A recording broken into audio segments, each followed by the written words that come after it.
اس ایک لڑکے کے بلند حوصلے نے باقی لوگوں کو مایوسی کی اتاہ گہرائیوں میں گرنے سے بچا لیا، لیکن وہ جو امدادی پارٹیوں کے منتظر تھے وہ اس بات پر یقین کرنے کو تیار نہ تھے۔ تاہم قنوعیت پسند لوگ، جنہیں نہ کسی امدادی پارٹی کی توقع تھی نہ خود بچ نکلنے کا کوئی یارہ، یہ خبر سن کر وہ چپ رہے۔ انہیں کوئی صدمہ نہ ہوا، جیسے وہ پہلے سے ہی اس خبر کے منتظر تھے، لیکن یہ خبر سن کر مارسیلو کی ساری شخصیت ٹوٹ پھوٹ گئی۔ لیڈر ہونے کے ناطے وہ اب تک خود کو سنبھالے ہوئے تھا، لیکن اب زندگی اس کی آنکھوں میں اندھیر ہو گئی تھی، اور ایک لیڈر کی حیثیت سے اس کا کردار کھوکھلا ہو گیا تھا۔ ڈیلگاڈو پر بھی اس خبر کے منفی اثرات مرتب ہوئے۔ اس کی تمام خوش دلی اور فصاحت و بلاغت پہاڑوں کی ٹھنڈی ہواؤں میں تحلیل ہو گئی۔ اسے اس بات میں کوئی وزن نظر نہ آتا تھا کہ وہ اپنی کوششوں سے یہاں سے نکل سکیں گے۔ اس واقعے کے بعد وہ خاموشی سے پس منظر میں چلا گیا۔ پرانے حوصلہ دلانے والوں میں صرف لیلیانا میتھول رہ گئی تھی، جو کچھ امید دلا رہی تھی۔ وہ کہہ رہی تھی کہ فکر کی کوئی بات نہیں، ہم یقیناً یہاں سے نکلیں گے، یا پھر جب یہ برف پگھلے گی تو کوئی نہ کوئی ہمیں بچانے کے لیے پہنچ جائے گا۔ لیکن جیسے ہی اسے خوراک کا خیال آیا، وہ بولی، ورنہ ہم اس مغربی پہاڑ کو عبور کر کے خود ہی یہاں سے چلے جائیں گے۔ نئے ابھرنے والے لیڈروں میں بس ایک ہی دھن سوار تھی کہ زندگی کیوں کر بچائی جائے، لیکن یہ بات ان کے لیے بھی پریشان کن تھی کہ وہ وادی جس میں وہ گھرے ہوئے تھے مشرق کی طرف کھلتی تھی، اور مغرب کی طرف جدھر انہیں جانا تھا بلند و بالا پہاڑوں نے ان کا راستہ روک رکھا تھا۔ لیکن اس سے پیریڈو کے ارادے میں کوئی کمی نہ آئی۔ تلاش کی منسوخی کی خبر سنتے ہی اس نے اعلان کیا کہ وہ اپنے طور پر مغرب کی طرف جا رہا ہے، کوئی اس کے ساتھ چلے یا نہ چلے۔ دوسروں نے بمشکل اسے روکا، کیونکہ 10 دن پہلے تک اسے مردہ سمجھ کر چھوڑ دیا گیا تھا، اور اس سے جسمانی طور پر بہتر اور توانا لڑکے موجود تھے جو یہ کام بہتر طریقے سے کر سکتے تھے۔ مارسیلو نے کہا، جلدی نہ کرو، آؤ مل کر اس پر سوچیں، کیونکہ جانے بچانے کا یہ واحد راستہ باقی رہ گیا ہے۔ مارسیلو کے احترام میں ابھی کمی نہ آئی تھی، اور پیریڈو میں بھی اتنی ٹیم اسپرٹ باقی تھی کہ وہ دوسروں کا کہا مانے۔ ویسے بھی وہ اکیلا نہیں تھا، کچھ اور لڑکے بھی اس کی اس رائے کے حامی تھے کہ اس سے پہلے کہ وہ اور کمزور ہو جائیں، انہیں مغربی پہاڑ پر چڑھنے کے لیے ایک اور ٹیم روانہ کر دینی چاہیے، تاکہ ایک تو یہ پتہ چلے کہ اس پہاڑ کے دوسری طرف کیا ہے، دوسرے شاید جہاز کی ٹیل ہاتھ میں آ جائے جس میں پڑی بیٹریاں جہاز کا ریڈیو چالو کرنے کے کام آ سکتی تھیں، اور شاید ایک آدھ سوٹ کیس بھی مل جائے جس میں کھانے پینے کی چیزیں اور مزید کپڑوں کے ملنے کا امکان ہو۔ سب نے اس بات پر اتفاق کیا کہ ان میں سے مضبوط ترین لڑکوں پر مشتمل ایک گروپ کو فوراً روانہ ہو جانا چاہیے۔ چنانچہ ریڈیو پر خبر سننے کے 1 گھنٹے بعد زربینو، ٹرکاٹی اور میپسون پہاڑوں پر چڑھنے کے لیے نکلے۔ ان کے ساتھی منتشر دھڑکنوں کے ساتھ انہیں جاتا دیکھ رہے تھے۔ کینیسا اور فیٹو اسٹریچ اسی لاش کی طرف پلٹے جس سے 1 دن پیشتر انہوں نے گوشت اتارا تھا۔ جو ٹکڑے جہاز کی چھت پر رکھے گئے تھے تمام کے تمام کھائے جا چکے تھے۔ باہر کی ہوا میں سوکھنے کے بعد انہیں نگلنا آسان ہو گیا تھا، اور تلاش کی منسوخی کی خبر سن کر بہت سے جھجکنے والے بھی اب اسے کھانے پر آمادہ ہو گئے تھے۔ پیریڈو نے پہلی مرتبہ انسانی گوشت چکھا۔ اسی طرح دانیال فرنینڈس نے بھی بڑی مشکل سے کراہت پر قابو پایا۔ ایک ایک کر کے ان سب نے خود کو اپنے دوستوں کی لاشیں کھانے پر مجبور کیا، لیکن کچھ کے لیے ابھی تک یہ ایک مشکل کام تھا۔ لیلیانا، جیویر میتھول، کوشی انسیارٹی اور پونچو ڈیلگاڈو ابھی تک گوشت نہیں کھا سکے تھے۔ مارسیلو پیریز نے انہیں قائل کرنے کے لیے اپنی اتھارٹی استعمال کی، لیکن اس کے کہنے کا پیڈرو الگوٹا پر کوئی اثر نہ ہوا۔ پیڈرو ان 2 لڑکوں میں سے ایک تھا جو ایئرپورٹ سے روانگی کے وقت بہترین کپڑوں میں ملبوس تھے۔ حادثے کے وقت اس کے سر پر چوٹ آئی تھی، اور اب تک جو کچھ بھی ہوتا رہا تھا وہ نیم باس آنکھوں سے سب کچھ دیکھتا رہا تھا۔ وہ مسلسل عالم خواب میں جی رہا تھا۔ جب گوشت کا ٹکڑا اسے تھمایا گیا تو وہ اسے نگلتے ہوئے بولا، مجھے تو یہ ایک مذہبی رسم معلوم ہوتی ہے۔ یسوع مسیح نے مرتے وقت اپنا جسم ہمارے حوالے کر دیا تھا تاکہ ہم روحانی زندگی حاصل کر سکیں۔ اسی طرح ہمارے دوستوں نے اپنا جسم ہمیں بخش دیا ہے تاکہ ہم جسمانی طور پر زندہ رہ سکیں۔ اسی خیال کے تحت کوشے انسیوٹی اور پینچو ڈیلگاڈو نے بھی اپنا حصہ نکلا۔ مارسیلو نے یہ بات ذہن میں بٹھا لی تاکہ باقی لوگوں کو بھی گوشت کھانے پر آمادہ کیا جا سکے۔ ایک ایک کر کے سب نے گوشت کھا لیا، یہاں تک کہ صرف لیلیانا اور جیویر میتھور ہی باقی رہ گئے۔ یہ بات طے ہو چکنے کے بعد کہ انہیں لاشوں کے گوشت پر ہی زندہ رہنا ہے، مضبوط اور توانا لڑکوں پر مشتمل ایک گروپ تشکیل دے کر ان کے ذمے یہ کام لگایا گیا کہ وہ تمام لاشوں کو برف سے ڈھانک دیں۔ باقی لڑکے جو کمزور اور زخمی تھے ایلومینیم کی پلیٹوں میں برف لیے پانی بنانے بیٹھ گئے۔ کچھ نے کیبن صاف کیا۔ کینیسا نے ضرورت بھر گوشت کاٹنے کے بعد زخمیوں کی طرف توجہ دی۔ سرسری معائنے سے وہ ان کی حالت سے مطمئن تھا۔ تقریباً سبھی کے زخم بھر رہے تھے اور کسی میں بھی زخم پھیلنے کے آثار نہیں تھے۔ ٹوٹی ہوئی ہڈیوں کے ارد گرد سے سوجن اتر رہی تھی۔ پونچو ڈیلگاڈو اپنی تکلیف کے باوجود ایک ٹانگ پر اچھلتے ہوئے باہر آ جایا کرتا تھا۔ ارتورونو گویرا کی حالت نازک تھی۔ اسے جہاز سے باہر آنے کے لیے پیٹ کے بل رینگنا پڑتا تھا اور بازو کے سہارے آگے بڑھنا ہوتا تھا۔ البتہ ریفائل ایشورین کی حالت خراب تھی۔ اس کی ٹانگ میں ناسور کے آثار دکھائی دے رہے تھے۔ اینڈریک پیٹرو، جس کے پیٹ سے لوہے کی ایک ٹیوب نکالی گئی تھی، اس نے کینیسا کو بتایا کہ وہ ویسے تو پہلے سے بہتر محسوس کرتا ہے، لیکن اندر سے کوئی چیز ابھی تک باہر نکلی ہوئی ہے۔ کینیسا نے وہ قمیض کھولی جو پیٹرو نے پٹی کے طور پر پیٹ پر باندھ رکھی تھی۔ اس نے دیکھا کہ زخم واقعی بھر رہا ہے، لیکن کوئی چیز جلد سے باہر نظر آ رہی ہے۔ اس کا کچھ حصہ خشک ہو چلا تھا۔ کینیسا نے پیٹرو سے کہا کہ اگر وہ خشک حصہ کاٹ دے تو باقی شاید آسانی سے اندر جا سکے۔ لیکن یہ باہر نکلی ہوئی چیز ہے کیا؟ پیٹرو نے پوچھا۔ کینیسا نے کندھے اچکائے اور بولا، ٹھیک طور پر تو مجھے بھی معلوم نہیں، لیکن شاید معدے کے اوپر کی جھلی ہے۔ لیکن اگر یہ کوئی آنت ہوئی اور میں نے اسے کاٹ دیا تو پھر تمہاری خیر نہیں، اس لیے سوچ لو۔ پیٹرو بغیر کسی جھجک کے لیٹ گیا اور بولا، جو چاہے کرو۔ کینیسا آپریشن کے لیے تیار ہو گیا۔ کاٹنے کے لیے اسے اختیار تھا کہ وہ ٹوٹے ہوئے شیشے کا ٹکڑا استعمال کرے یا بلیڈ۔ جراثیم کچھ دوا یکبستہ ہواؤں کی شکل میں ان کے پاس چاروں طرف موجود تھی۔ اس نے زخم پر یوڈی کلون چھڑکا اور شیشے کے ٹکڑے سے سوکھی ہوئی کھال کاٹ کر الگ کر دی۔ پیٹرو کو درد بالکل بھی محسوس نہ ہوا، لیکن یہ بڑا ہوا حصہ اب بھی اندر جانے کو تیار نہ تھا۔ کینیسا نے مزید احتیاط کے ساتھ پیٹ کے قریب سے مزید کھال کاٹ دی۔ وہ ڈر رہا تھا کہ اگر یہ آنت ہے تو اس کا کھلنا کسی مصیبت کا باعث نہ ہو۔ آخر سرجن کی مہارت رنگ لائی اور یہ حصہ پیٹ کے اندر چلا گیا۔ کیا چاہتے ہو؟ اسے سی دوں؟ کینیسا نے مریض سے پوچھا۔ لیکن ہمارے پاس آپریشن والا مخصوص دھاگا نہیں ہے، اس نے ساتھ ہی وضاحت بھی کر دی تھی۔ چھوڑو، اب اسے بھول جاؤ، بس اسے دوبارہ کس کر باندھ دو، پیٹرو اپنی کوہنیوں کے بل اٹھتے ہوئے بولا۔ کینیسا نے مضبوطی سے قمیض دوبارہ اس کے پیٹ پر باندھ دی۔ پیٹرو اٹھ کھڑا ہوا اور بولا، اب میں کسی بھی مہم پر جانے کے لیے تیار ہوں۔ جب ہم واپس مونٹی ویڈو پہنچیں گے تو تمہیں میں اپنا ڈاکٹر رکھ لوں گا، تم سے بہتر تو شاید کبھی مل ہی نہ سکے۔ زربینو، ٹرکاٹی اور میپسو اس راستے پر چلتے رہے جو جہاز کے گرنے سے برف پر بن گیا تھا۔ ہر 20-25 قدم کے بعد وہ آرام کے لیے رک جاتے تاکہ دل کی تیز دھڑکنیں بحال کر سکیں۔ پہاڑ بالکل عموداً اٹھا ہوا تھا اور توازن برقرار رکھنے کے لیے انہیں ننگے ہاتھوں سے برف کا سہارا لینا پڑ رہا تھا۔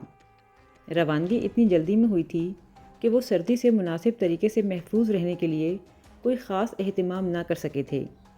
انہوں نے عام سی قمیضیں، ہلکے سویٹرز یا جیکٹس پہن رکھی تھیں۔ تینوں تھے تو توانا، لیکن پچھلے 11 دنوں میں انہوں نے کھایا ہی کیا تھا کہ اب تک مضبوط کہلاتے۔ اس دوپہر ہوا اتنی سرد نہیں تھی۔ جب وہ اوپر چڑھ رہے تھے تو سورج ان کی پشت پر چمک رہا تھا اور انہیں گرم رکھے ہوئے تھا۔ البتہ ان کے پیر برف کی وجہ سے گیلے ہو گئے تھے اور پیروں کے راستے ٹھنڈ چڑھ رہی تھی۔ دوپہر کے وقت وہ ایک چٹان پر پہنچے۔ زربینو نے دیکھا کہ اس پر سے برف پگھل کر قطروں کی صورت میں گر رہی ہے۔ زربینو آگے بڑھا اور ان قطروں سے پیاس بجھانے لگا۔ اس کے ایک طرف کائی بھی جمی ہوئی تھی اس نے اسے کھرچ کھرچ کر کھانے کی کوشش کی، لیکن اس میں مٹی کا ذائقہ تھا۔ انہوں نے چڑھائی جاری رکھی۔ شام کے 7 بجے انہوں نے دیکھا کہ وہ چوٹی سے ابھی آدھے فاصلے پر تھے۔ سورج غروب ہو چکا تھا اور بس تھوڑی بہت روشنی باقی تھی۔ وہ بیٹھ کر سوچنے لگے کہ اب کیا کیا جائے۔ سب نے اس بات پر اتفاق کیا کہ رات کے وقت سردی اور بڑھ جائے گی، اور اگر انہوں نے کھلے پہاڑ پر رات بسر کی تو وہ سردی سے مر جائیں گے، اور اگر وہ واپس جاتے ہیں تو اب تک کی جدوجہد بیکار جاتی۔ چوٹی پر چڑھنا اور جہاز کی ٹیل تلاش کر کے اس میں سے بیٹریاں حاصل کرنا ہی تمام لوگوں کے لیے زندہ رہنے کا پیغام بن سکتا تھا۔ چنانچہ انہوں نے فیصلہ کیا کہ وہ واپس جانے کے بجائے کھلے آسمان تلے ہی رات بسر کریں گے۔ انہوں نے پھر چڑھائی شروع کر دی اور ایسی چٹان کی تلاش شروع کی جو ذرا باہر کو نکلی ہوئی ہو کہ اس کے نیچے بیٹھ کر وہ قدرے محفوظ رہ سکتے تھے۔ وہ تھوڑا سا اور اوپر گئے تو انہوں نے ایک پہاڑی دیکھی جس پر سے برف اڑ گئی تھی اور اس کے نیچے چٹانیں ننگی تھیں۔ انہوں نے ارد گرد سے پتھر اکٹھے کر کے ایک اوٹسی بنائی اور جڑ کر اس کے قریب بیٹھ گئے۔ چار سو اندھیرا چھایا تو تاریکیوں کے ساتھ ہی یک بستہ سردی میں بھی اضافہ ہو گیا۔ درجہ حرارت نقطہ انجماد سے کہیں نیچے گر گیا تھا۔ یوں لگتا تھا کہ سرد ہواؤں کے مقابلے میں وہ بالکل ننگے بیٹھے تھے۔ نیند کا تو سوال ہی نہیں پیدا ہوتا تھا۔ سردی کے مارے ان کے جسم اکڑے جا رہے تھے۔ خود کو گرم رکھنے کے لیے انہوں نے ایک دوسرے کی مالش کی، ہاتھ پاؤں ملے اور مکوں کی بارش بھی کرتے رہے، لیکن ہوا کی کمی نے ان کے کپڑے گیلے کر دیے تھے اور اب آہستہ آہستہ ان کے جسم سن ہو گئے۔ وہ کچھ کہنا چاہتے تھے مگر منہ سے کوئی بات نہ نکلتی تھی۔ وہ حسرت سے ایک دوسرے کو تکتے رہے۔ کسی کو بھی یقین نہیں تھا کہ ان میں سے کوئی زندہ بچ سکے گا۔ لیکن جب مشرق سے سورج طلوع ہوا تو ان میں جان باقی تھی۔ سورج ذرا بلند ہوا اور شعاؤں میں کچھ حدت آئی تو وہ اپنی جگہ سے ہلے اور ایک دوسرے کو ٹٹول ٹٹول کر دیکھا۔ انہوں نے اپنے کپڑے اتارے اور انہیں نچوڑا۔ ان میں اتنی نمی سما گئی تھی کہ نچوڑنے پر اچھا خاصا پانی نکلا۔ وہ ابھی کپڑے سکھانے کا سوچ ہی رہے تھے کہ سورج ایک بادل کے پیچھے چھپ گیا، تو انہوں نے گیلے کپڑے ہی پہن لیے اور پھر سے اپنے سفر پر روانہ ہو گئے۔ وہ جگہ جگہ دم لینے کے لیے رکتے اور مڑ کر جہاز کے ملبے کی طرف دیکھتے۔ آہستہ آہستہ اس کے ڈھانچے نے ایک نقطے کی سی شکل اختیار کر لی۔ اب کوئی انجان آدمی دیکھتا تو اسے کچھ پتہ نہ چلتا کہ جہاز کا ڈھانچہ کدھر ہے۔ وہ پہاڑوں کی ابھری ہوئی چٹانوں کے پس منظر میں گم ہو گیا تھا۔ نیل پالش اور لپسٹک سے لڑکوں نے جو کچھ جہاز کی چھت پر لکھا تھا وہ بالکل نظر نہیں آ رہا تھا، اور اب ان تینوں کو معلوم ہوا کہ ان تک کوئی بھی امدادی پارٹی کیوں نہیں پہنچ سکی تھی۔ جہاز فضا سے نظر آ ہی نہیں سکتا تھا۔ وہ صرف اس منظر ہی سے دلگیر نہیں ہو رہے تھے، بلکہ وہ جوں جوں اوپر آ رہے تھے ان کی نظر برف سے مستور چوٹیوں پر پڑ رہی تھی۔ اس بات کے کوئی آثار ہی نہیں تھے کہ وہ انڈیز کے اختتام پر ہیں، لیکن وہ صرف شمال اور مشرق کی طرف دیکھ سکتے تھے، کیونکہ مغرب اور جنوب کی طرف چٹانیں ہی چٹانیں تھیں اور کچھ پتہ نہ تھا کہ اس طرف کیا ہے۔ تاہم چوٹیوں سے ان کا فاصلہ تھوڑا رہ گیا تھا۔ وہ جب بھی سمجھتے کہ وہ چوٹی پر پہنچ گئے ہیں، وہ خود کو کسی دوسری چوٹی کے اوپر پاتے۔ سلسلہ کوہسار ختم ہونے کا نام ہی نہیں لے رہا تھا۔ آخر کار اسی طرح کی ایک اور چٹان کی سطح پر پہنچے تو انہیں ان کی محنت کا صلہ مل گیا۔ یہ ایک چٹان تھی جس کے ارد گرد دھات کے وہ ٹکڑے بکھرے پڑے تھے جو کبھی جہاز کے ایک ونگ کا حصہ ہوں گے۔ تھوڑا اور اوپر گئے تو قدرے ہموار جگہ نظر آئی جس پر انہیں ایک نشست اوندھی پڑی ہوئی ملی۔ ان کا ایک ساتھی ابھی تک نشست سے بندھا ہوا تھا اور اس کا چہرہ سیاہ ہو چکا تھا۔ انہوں نے سوچا کہ شاید وہ اس ایندھن سے جلا ہے جو جہاز کے انجنوں سے نکلا ہوگا۔ زربینوں نے بڑی احتیاط سے اس لاش کی تلاشی لی۔ اسے ایک بٹوا اور شناختی کارڈ ملا۔ اس کی گردن میں ایک زنجیر اور مقدس تمغے پڑے ہوئے تھے۔ اس نے وہ بھی اتار لیے۔ اوپر انہیں 5 لاشیں اور ملیں۔ 3 اولڈ کرسچن کلب کے ممبروں کی لاشیں تھیں، 2 جہاز کے عملے کی۔ انہوں نے سب کی تلاشی لی اور ضروری چیزیں محفوظ کر لیں۔ پھر انہوں نے جہاز کے کل مسافروں کی گنتی کی۔ 6 لاشیں یہاں پہاڑ پر پڑی تھیں، 11 لاشیں نیچے تھیں۔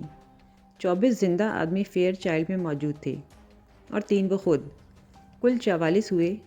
اس طرح گنتی مکمل تھی۔ وہ چوٹی پر ابھی تک نہیں پہنچے تھے، لیکن جہاز کی ٹیل یا دوسرے ملبے کا کچھ پتہ نہ تھا۔ وہ تھوڑا سا نیچے کی طرف اترے اور ڈھانچے سے بنائے گئے رستے پر چلتے ہوئے انہوں نے ایک چٹان کے اوپر جہاز کا انجن پڑا ہوا دیکھا۔ وہاں سے ارد گرد کا نظارہ بڑا مسحور کن تھا۔